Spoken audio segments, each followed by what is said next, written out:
সাহাবায়ে কেরামদের ভিতরে ওমরের সম্পদ, ওমর কয় তখন আমার সম্পদ খুব বেশি, তিরমিজি মুসলিমের হাদিস এটা। ওমর কয় আমার সম্পত্তি একেবারে কম না, আমি নবীজির দরবারে গিয়ে দাঁড়াইছি, হুজুর এই নেন সম্পদ। এত বিশাল পাহাড় সম্পদের। কয় যে ওমর কতটুকু আনলাম? ওমর কয় হুজুর বেশি আনি নাই, আমার যা ছিল এর থেকে অর্ধেক আনছি। তাই ওমর মনে মনে কয় প্রত্যেকটা আমলের বেলায় আমি আবু বকরের সাথে দ্বিতীয় হই, প্রথম হওয়ার সুযোগই নেই। আবু বকরের আমল এত বেশি, আমি দ্বিতীয় হই, প্রথম হইতে পারি না।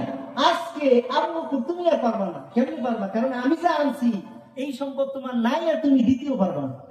এবার আবু বকর আসছে ছোট্ট একটা টোপলা নিয়ে, আইসা আবু বকর রাখছে হুজুর আল্লাহর রাস্তায়। হুজুরকে আবু বকর কি আল্লাহ আর ঘরে কি রাইখা আসছে? সুবহানাল্লাহ বলেন।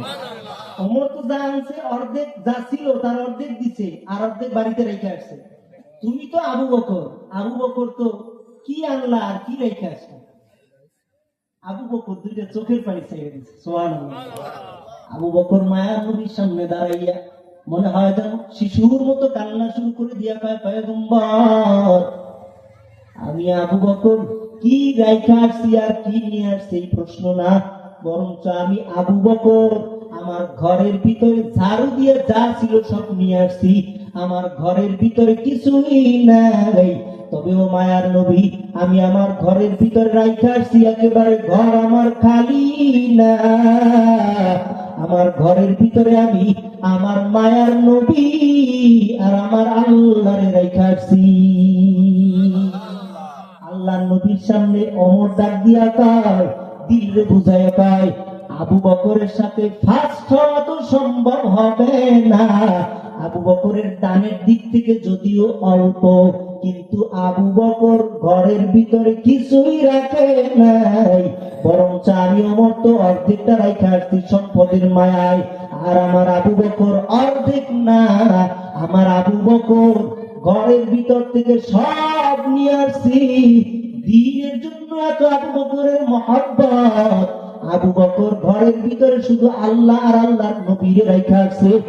আজকেও আমি আবু বকরের সাথে দ্বিতীয় হইলাম। তারা দান কইরা প্রতিযোগিতা করে, আর আমরা দান না কইরা প্রতিযোগিতা করি।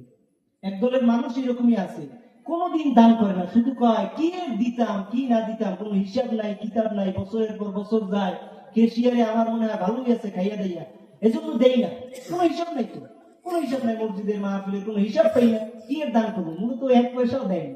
খোঁজ নিয়ে দেখবেন ওই 1 পয়সাও দেয়নি। আর যেই ব্যক্তি 10,000 দিচ্ছে গোপনে, ও কোনোদিন হিসাব চায় না, ও বলছে হুজুর একটু দোয়া করুন। ঠিকই ও যে মসজিদ মাদ্রাসায় দেয় না ও চায় হিসাব, আর যে দেয় ও চায় দোয়া। বুঝতে পারছেন? এজন্য আমরা দিব হিসাবের জন্য না, হিসাব তো থাকবে ওই, কিন্তু আমরা দোয়া পাওয়ার জন্য দিব ইনশাআল্লাহ। আল্লাহ সকলকে আল্লাহর রাস্তায় দান করার মতো তৌফিক আমাদের সকলকে দান করুক বলে না।